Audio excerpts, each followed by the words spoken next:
حضرت موسیٰ علیہ السلام کی امت پہ بارش بند ہو گئی ہے، سارے لوگ حاضر ہوئے ہیں، اللہ کے نبی بارش نہیں برس رہی، سبزہ خشک ہو چکا ہے، سبزہ نہ ہونے کی وجہ سے ہمارے جانور کمزور پڑ گئے ہیں، آپ دعا فرمائیں کہ اللہ باران رحمت برسائے۔ آپ نے فرمایا سارے میرے ساتھ چلو، استسقاء ادا فرما کے اللہ کے حضور دعا کی، رب کریم تیری مخلوق ہے، ان پہ بارش برسا۔ دیکھا بارش کو نہیں برسی، دھوپ اور تیز ہو گئی۔ یا اللہ ہم تو بارش مانگنے آئے تھے، تو بارش تو برسی کوئی نہیں بلکہ دھوپ اور تیز ہو گئی۔ تو آگے سے جواب کیا تھا، اے کلیم، اے میرے نبی علیہ السلام، یہ جو بندے آپ لے کے آئے ہیں نا نماز کے لیے، ان میں ایک بندہ ایسا بھی ہے جس کو 40 سال ہو گئے ہیں، اس نے ہمیں ایک سجدہ بھی نہیں کیا، اس کی راتیں پاک نہیں ہیں، اس کی تنہائیاں پاک نہیں ہیں، ہم نے اسے بڑی مہلت دی ہے، ہم نے اسے بڑی ڈھیل دی ہے، لیکن اب ختم۔ یہ جو بارش نہیں نہ برس رہی، یہ اس کی نحوست ہے۔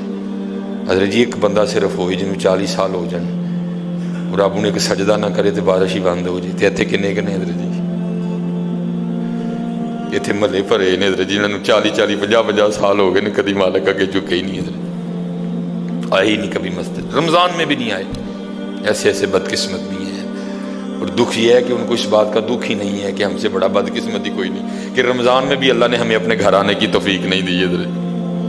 وہ اپنے موبائل پہ، وہ اپنی گھڑی پہ، وہ اپنے تعلقات پہ، وہ کسی سوسائٹی میں اپنا گھر ہونے پہ بڑے خوش ہیں، لیکن ان کو اس بات کا پتہ ہی نہیں کہ اللہ ہم سے اتنا ناراض ہے کہ سب سے مسلمانوں کا خاص الخاص موقع، مسلمانوں کے سب سے خاص ایام، شہر رمضان الذی انزل فیہ القرآن، سب سے مبارک مہینہ مسلمانوں کا، اللہ نے اس میں بھی مجھے اپنے گھر میں آنے کی توفیق نہیں دی۔ وہ اسی بات پہ خوش ہے کہ میرے پاس آئی فون 13 پرو میکس ہے، وہ اسی بات پہ خوش ہے کہ میرے پاس بڑی قیمتی گاڑی ہے۔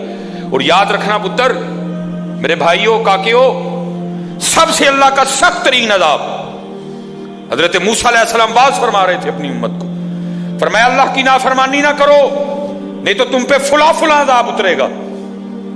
ایک شخص اٹھ کھڑا ہوا، عرض کرتا ہے اللہ کے نبی علیہ السلام آپ فرما رہے ہیں اگر اللہ کی نافرمانی کرو گے تو فلاں فلاں عذاب آئے گا، میں تو جیسے جیسے نافرمانی کرتا ہوں اس کی نعمتیں مجھ پہ بڑھتی جاتی ہیں، مال بڑا ہے، بڑھ رہا ہے دن بہ دن، اولاد بڑی ہے، بڑھ رہی ہے دن بہ دن، تو پھر سزا کاہے کی ہوئی؟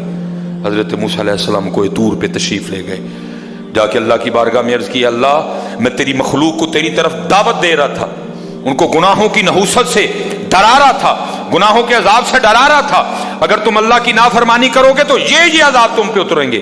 ایک بندہ اٹھ کھڑا ہوا اور آگے سے عرض کرتا ہے اللہ کے نبی علیہ السلام میں تو جیسے جیسے نافرمانی کرتا ہوں مجھ پہ اس کا کرم، اس کا فضل بڑھتا جاتا ہے۔ میں نے پوچھا کیا کرم ہے؟ اس نے کہا مال بڑا ہے، بڑھ رہا ہے، اولاد بڑی ہے، بڑھ رہی ہے، مویشی بڑے ہیں، زمینیں بڑی ہیں، کھیتی باڑی بڑی ہے، بڑھ رہا ہے میرا۔ اللہ پاک نے فرمایا میرے کلیم، میرے جو عذاب کے انداز ہیں، میری جو عذاب کی صورتیں ہیں، ان میں سے جو سخت ترین عذاب ہے اس وقت میں نے اس بندے کو وہ عذاب دے رکھا۔ عرض کی رب کریم کیا ہے تیرا سب سے سخت ترین عذاب؟ فرمایا میرے کلیم جس سے میں سب سے زیادہ ناراض ہوتا ہوں اس سے میں توفیق سجدہ چھین لیتا ہوں۔ اپنے آئی فون پہ خوش نہ ہو، کسی سوسائٹی میں گھر بنا کے خوش نہ ہو، برانڈ کے کپڑے پہن کے خوش نہ ہو، اصل شانوں والا وہی ہے جس کو توفیق سجدہ ہے۔ ہاں نہ بھائی شیطان کے دھوکے میں آنا، یہ کوئی نہ سمجھے میں کسی کو ٹچ کر رہا ہوں، یہ ساری نعمتیں میرے اللہ نے مجھے بھی دے رکھی ہیں، لیکن کچھ نہیں ہوتا توفیق سجدہ، اسے توفیق سجدہ نہیں فرمایا سخت ترین عذاب میں مبتلا ہے، میں نے اس سے توفیق سجدہ چھین لی ہے، میں نے اس سے اپنا نام لینے کی توفیق چھین لی ہے۔ نہ دھوکے میں آنا، جس سے وہ راضی ہوتا ہے، جس سے وہ خوش ہوتا ہے اسے توفیق سجدہ دیتا ہے۔ لیکن کیا ہے، ہم جناب ماڈرن سیکولر بہو جی صاحب جی بڑے خوش ہیں، دکھی نہیں ہے کہ مجھے رمضان میں بھی توفیق نماز نہیں ہے، مجھے رمضان میں بھی اللہ نے اپنے گھر آنے کی توفیق نہیں دی۔ فرمایا 40 سال گزر گئے، اسے کہ باہر آئے، سب کے سامنے آ کے اپنے جرموں کا اقرار کرے۔ اب اس کو پتہ ہے، باقی کسی کو نہیں پتہ ہے، حضرت موسیٰ علیہ السلام مخاطب ہوئے، فرمایا کون ہے جس کو 40 سال گزر گئے اس نے ایک سجدہ بھی اپنے اللہ کو نہیں کیا؟ کون ہے؟ راتیں پاک نہیں، تنہائیاں پاک نہیں، باہر آؤ، آ کے اپنے جرموں کا اقرار کرو۔ اب وہ کیا اس کو پتہ ہے؟ سجے کھبے اگے پیچھے والے کو نہیں پتا کوئی۔ اس نے نا چادر میں منہ چھپا لیا تاکہ دائیں بائیں والے کو نہ پتہ چل جائے، اور عرض کیا کرتا ہے، رب کریم 40 سال گزر گئے، جیسے گزارے سو گزارے، راتیں جیسی تھیں جیسی تھیں، اور میرے مالک اگر 40 سال پردے ڈال کے رکھے تو کیوں لگا سب کے سامنے میرے پردے کھولنے ہیں؟ اگر تو کھولنا چاہتا تو لوگوں کے سامنے کھول سکتا تھا، لیکن تو نے نہیں کھولے ہیں، پردہ ہی رکھا، لوگوں میں یہی بنائے رکھا کہ بندہ بڑا ٹھیک ہے، بندہ بڑا ٹھیک ہے۔ ہاں حضرت جی کھولن تے آئے تے توبہ توبہ توبہ، ڈر لگتا میاں، کھولن تے آئے تے پلیاں پلیاں دے کھول چھڑے دے۔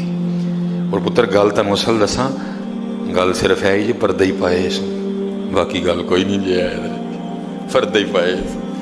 میرے قیم صاحب رحمۃ اللہ تعالی علیہ سے کسی نے پوچھا حضور نیک کیا ہے بد کیا ہے؟ فرمایا میاں گل تو وہ کی پوچھ بیٹھا ہے، لیکن پھر سن جو پوچھ ہی لئی ہے۔ فرمایا جڑا پھڑ کتے وہ بد دے، جڑا نہ پھڑیا جائے وہ نیک ہے، باقی چپ ہی چنگی ہے میاں۔ پتر پردہ ہی پائے، باقی مینوں بھی اپنا پتہ ہے تو تانوں بھی اپنا پتہ ہے، سارے ہی اپنا اپنا پتہ ہے، صرف ہے کہ پردے پائے۔ صرف مجھے اب بڑا غصہ آتا ہے، اب بھی آتا ہے، اللہ انشاءاللہ مجھے مکمل شفا دے دے گا۔ اب میں صرف یہ سوچ کے نا میں غصہ پی جاتا ہوں حضرت جی، کتے میرے کھول نہ چھڑے حضرت جی، میں دی گرفت کرا میری اتھو نہ ہو جائے حضرت جی، میں چپ کر جاتا ہوں حضرت جی، کوئی آئندہ نہ کری۔ پردے پائے جو انہیں، جو پھر پردے کھول دینا تو پھر بڑے بڑے ذلیل ہوں دے جی حضرت جی، پاہمیں وہ کو وزیر اعظم ہوئے تو پاہمیں جڑا مرضی ہوئے۔ عرض کرتا ہے رب کریم اگر 40 سال نہیں کھولے تو نے پردے ڈالے رکھے، اب کیوں لگا پردے کھولنے؟ میرے مالک مجھے ان سب میں رسوا نہ کر، مجھے معاف کر دے، میں آج کے بعد گناہ نہیں کروں گا۔ میں نے کہا نا اینی کی گل ہوندی مان جاؤ بدر جی، کوئی کمینہ ہو میں اس کی بات نہیں کر رہا، مرد ہو حضرت جی، بندہ تھلے بہ جانا معافی پا جی چھڑ دو، پا جی چھڑ دینا نا، میں کمینے کی بات نہیں کر رہا حضرت، وہ بھی چھڑ دا کہ یار بندہ تھلے ڈگ پیا، بھائی اینی جی گل ہے حضرت، اینی جی گل جا پو تھلے، یا اللہ معافی دے، اگو نہیں کروں گا۔ اور معافی آج رات اس طرح نہیں ماننی کہ پچھلے دی معافی تے اگوں پھر شروع، پکی توبہ کرنی ہے، ہو گئے ہو گیا پھر معاف کر دیں، یا اللہ مجھے معاف کر دے، یا اللہ مجھے معاف کر دے۔ حضرت موسیٰ علیہ السلام پکار رہے ہیں، کون ہے؟ یا اللہ مینوں معاف کر دے، یا اللہ مینوں معاف کر دے، یا اللہ مینوں معاف کر دے، یا اللہ مینوں نہ مینوں سارے جی، میرے محلے دار بھی ہیں، میرے رشتہ دار بھی ہیں، میری اولاد بھی ہے۔ اللہ حدیث میں ایسا کچھ نہیں لکھا ہوا، میں ویسے کہہ رہا ہوں، ظاہر اس کے دل میں خیال تو آیا ہوگا نا، پتہ نہیں وہ مجھے کیا سمجھتا تھا، وہ مجھے کیا سمجھتا تھا، وہ مجھے کیا سمجھتا تھا۔ آج سب کے سامنے کھل جائے گا کہ میں ہوں وہ جس کی نحوست سے بارش ہی بند ہو گئی، میں ہوں اتنا گناہ گار، میں ہوں رب کا اتنا نافرمان۔ خیال تو آیا ہوگا نا دل میں، بیٹا بھی کھڑا ہے، باپ بھی کھڑا ہے، بھائی بھی کھڑا ہے، بھتیجا بھی کھڑا ہے، بانجا بھی کھڑا ہے، سب کے سامنے یا اللہ مجھے معاف کر دے، یا اللہ مجھے معاف کر دے، یا اللہ مجھے معاف کر دے، کہتا رہا پکارتا رہا، کہتا رہا پکارتا رہا، بس لکھا ہے ایک آنسو رخسار پہ بہ آیا، بس آنسو کا آنا تھا، دریا رحمت جوش میں آیا اور چھما چھم بارش برسی ہے۔ حضرت موسیٰ علیہ السلام نے عرض کی، اللہ کریم تو کہہ رہا تھا کہ ایک بندہ آیا 40 سال ہو گئے ہیں، عمل ٹھیک نہیں، یہ اس کی نحوست ہے، بارش نہیں برس رہی، تو بندہ تو باہر آیا کوئی نہیں، تو یا اللہ بارش کیوں برسا دی؟ فرمایا میرے کلیم جس کی وجہ سے نہیں نہ برسا رہا تھا میں نے اب اسی کی وجہ سے برسا دی ہے۔ عرض کی اللہ بندہ تو باہر آیا کوئی نہیں، ہائے ہائے ہائے ہائے ہماری بے وفائی پر بھی